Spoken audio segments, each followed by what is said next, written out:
Okay, so, yes, I have a girl's name, it's okay. Es la culpa de mi mamá. Yo recibo toda mi llamada como like the telemarketers. They're always asking for Miss Dana Montenegro, and they're always kind of surprised when I go, speaking, right? So, this is about, okay, so there's, right, Twitter account, right? I come from the world of Red Bull. Before I started Seriously Creative with my partner right there, right? I used to work at Red Bull, energy drink. And Red Bull's a company that is based, you think about it as an energy drink, but we don't think about it that way. We think of it as an experience, as a cult in a way. So I grew up for 6 years in a company that believed the experience, the consumer's experience was paramount. How someone experienced their first Red Bull in their life was infinitely important to us. Enough so that we would hire these highly intelligent girls to go out and be samplers and tell them to tell customers, no, you can't have a Red Bull because you don't need energy right now, and I'm not giving you one unless you're in the ideal situation. And we'd also encourage them to break laws and to break into places and make it onto construction sites to make sure that first experience for someone was so powerful that they never forgot it. So growing up in a Red Bull environment makes you kind of understand the power that a brand has to develop an experience, right? So at my own company now, this is a lot of what we do. This is kind of bread and butter for us. We help companies understand that we don't sell products and we don't sell services anymore. We've moved past that. We're in an age of experiences, and they're calling it the experience economy. They say when people buy cable service, they're not buying television service. What they're really buying is an experience. And from the moment that they're researching you online, to the moment it gets installed, to the moment you start using it, even to when you may get rid of the service because you're moving, has to be a well-crafted experience. So we help companies with that, right? But we understand for startups it's immensely important too. You don't sell product, you don't sell services or products, you sell experiences, and everything's an experience. One of the first ways people tried to explain this to people was using the idea of Starbucks, right? Coffee beans are a commodity, right? You can buy them anywhere, and they have very low cost, 1 to 2 cents, right? A pound, a cup. If you package it, right, like Yoko Ono, that's a good, and you can charge more money for it. Take it one step further and serve it, right, and in a place like Denny's, and then you have a service. An experience is something like Starbucks. Let's face it. If you really paid $3.50-some for coffee, you'd be stupid if you were just getting the coffee, right? Because no coffee is really worth all that, right? It's experience that people buy. And this is very early on in 2000. This is how people try to explain what service is. Well, we've gone beyond that. Now we're in the world of a digital world where you can think of our digital products very much like Starbucks coffee. It's about the experience, not just the product, right? So any of you who grew up at the same time I did, which is not many of you, most of you grew up after I did, right? You'll understand what that thing over there on the right-hand side is, right? You understand you take the pencil, you stick it in, you wind it back in, right? So a good way to explain experience is also to explain how experience has hit the music industry. We used to buy music, but actual music sales are down. You can pirate music from anywhere. And in fact, people don't really care about owning music anymore. But what's up? The concert experience is up. The amount of money that musicians make off of their concerts has gone up as the price of their sales go down. Why? Because people want the experience. They don't want the product, right? So with that said, how many of you here are from the hacker side or the hipster side? Anyone? Right? Self-identify yourself, right? Hipsters, woohoo! Hackers, whatever, no. So you hear about UI and UX, user interface, right? User experience. Think about it as a shift forward to customer experience, where the UI and the UX all has to do with your product or your service. The customer experience has to do with everything that's involved, everything around how the consumer experiences even before they even get to your product, right? Experience cures commodity. If you can make something into an experience, you no longer have a commodity. People want it for the experience, right? 2% revenue growth beyond competitors. Every time a company is able to increase their experience by a percentage point in comparison to other companies, 2% revenue growth over their competitors, right? That's a massive amount of money for big companies. The best way you can kind of feel out what experience is, customer experience, it's like managing a love affair. It's hard to quantify. It's hard to understand sometimes. It's hard to do sometimes. So let me give it to you this way. Think about it as stages and transitions and not just touch points, right? Most companies and most startups tend to start to measure things at an early stage. They start to measure how satisfied are people with downloading my product. How satisfied are they with customer service? If they have a problem, they have to call in, right? And that's all good to know. But and companies have found this, some people found that you can be very satisfied with different touch points. The call service for a company, how easy was it to load onto your Mac. And they're satisfied with all those things, but they're still kind of dissatisfied with the experience, right? And what people have learned is that you have to look at it very holistically. The entire experience is a holistic journey along the way, right? It means understanding the experience from the end to end and in continuity, not just in moments. Think about it as dating, right?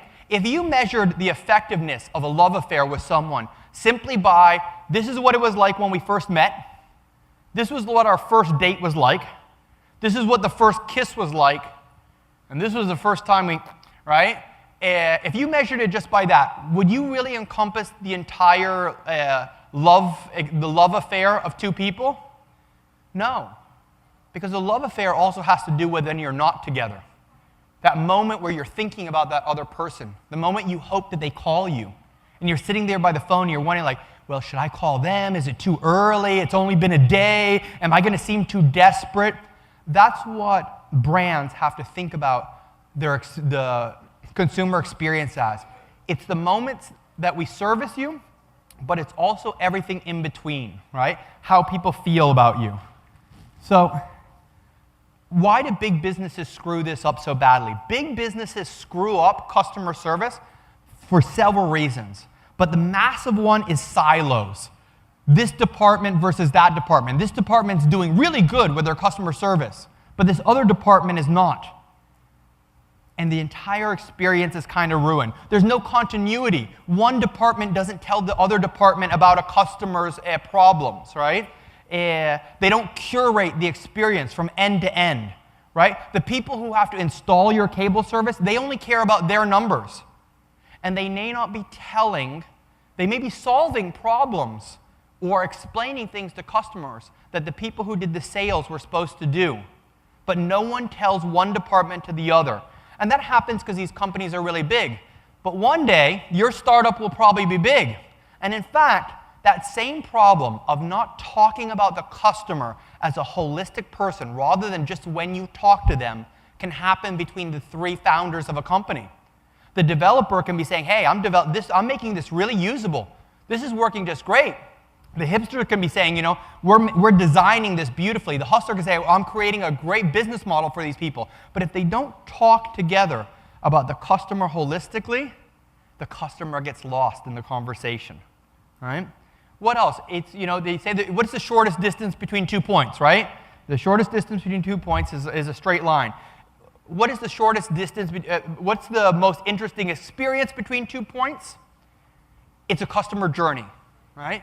So that's really what I want to talk to you about, is these customer journeys, right? This is what a final customer journey kind of looks like. This is a tool that every startup and every business should be using in order to understand the way their customer experiences their product, their service, their delivery, right?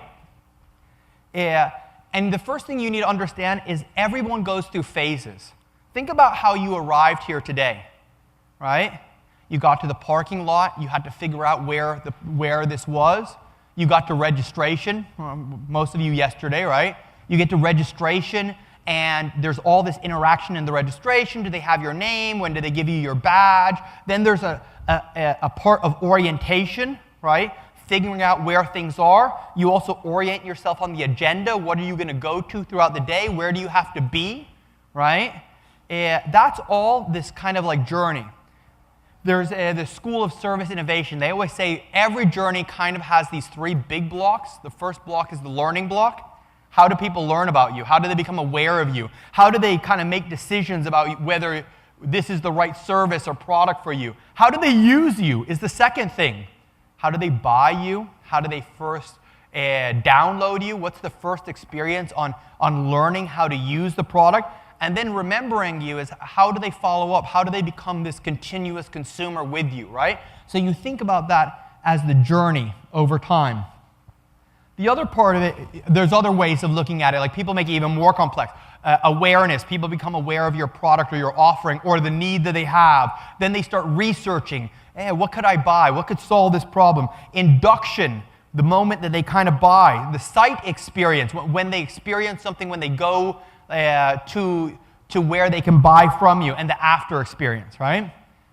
The other part of it is going deep, is understanding customers. And it's not just understanding what they do, it's understanding why they do it. If you listen to Justin Wilcox, how many of you heard Justin Wilcox a while ago, right?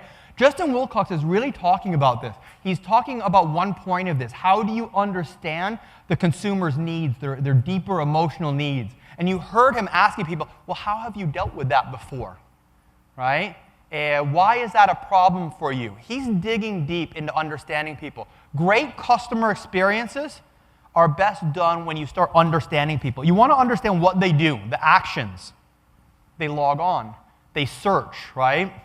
They have to download. Think about it, about the experience of going to a hotel, right? What are the actions they do? They go up to the register counter, right? They get their key, they go up the elevator. These are all the actions. What are they trying to accomplish? Objectives, right?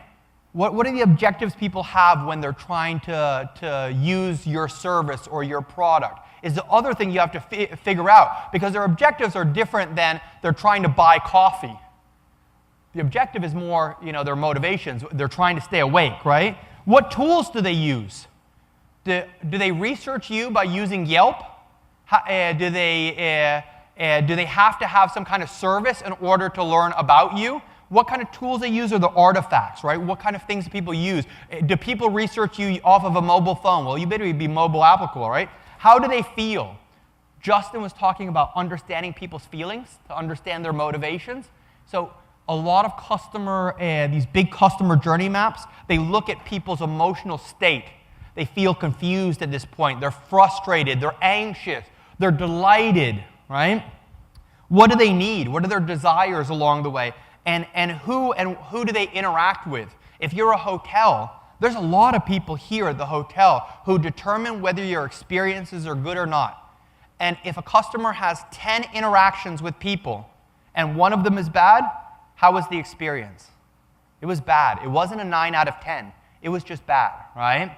So, is this working? There we go. Yeah? So how do you start? Does everyone at least knows that canvas right there, right? The value proposition canvas, right? If you don't, look it up, value proposition canvas, right? People were talking about business model canvas. This was the second part of it. The starting point for creating these customer journey maps that you can look at and start to understand your customer is to start with that value proposition canvas. That value proposition canvas is asking you what problems does your consumer have? What gains are they looking for? And what is their job to be done? What are they really looking to have done? The other one is called an empathy map, and we use this a lot in Seriously Creative. And it asks you to look at a consumer and ask yourself things like, what are they seeing in the marketplace? Like, what advertising messages are they seeing? What are they hearing? What are they hearing from other people, right? What are they saying, and what are they doing, and what are they thinking and feeling? So you start with these things to start to understand a customer. And so then comes the how of creating these customer journey maps, right? One of the things that we always do is we say, go out and interview people. If you want to understand someone's experience, right? Like, you want to understand someone's experience about using your online newspaper in a way, right? You would go out and you would interview these people. and you do the kind of interviews that Justin Wilcox was talking about. These interviews where you go beyond just so on a scale of 1 to 10, how do you like this, you know? Which of these 5 things is more important to you? And you ask them, why do you do this, you know? What is most important to you? Tell me about the last time you tried to get online news, right? And these interviews start to give you an insight into the minds and the motivations of consumers. The second thing we tend to do is we say, you can ask people, but then you have to go see it for yourself, right? And it's about walking along and over the shoulder with consumers. It's seeing them in their context. If your business has to do with helping construction companies find heavy equipment that they need to use, you need to go to a construction site. And you need to go to talk to people who have to rent that equipment, get that equipment, send that equipment back, right? And it's a matter of seeing what people do, because what people say and what people do can sometimes be different. And when you see what people do, you start to understand, you know, people can say, yeah, this was a fairly decent experience. But when you see them actually have to use the experience, you start to notice on their face, they look confused at this moment. They're looking at the app and their brow goes up and they're like, I don't know what to do right now. They figure it out. So when you ask them later, was it hard to use? No, it wasn't hard to use, but it was, right? The other thing, there we go, right?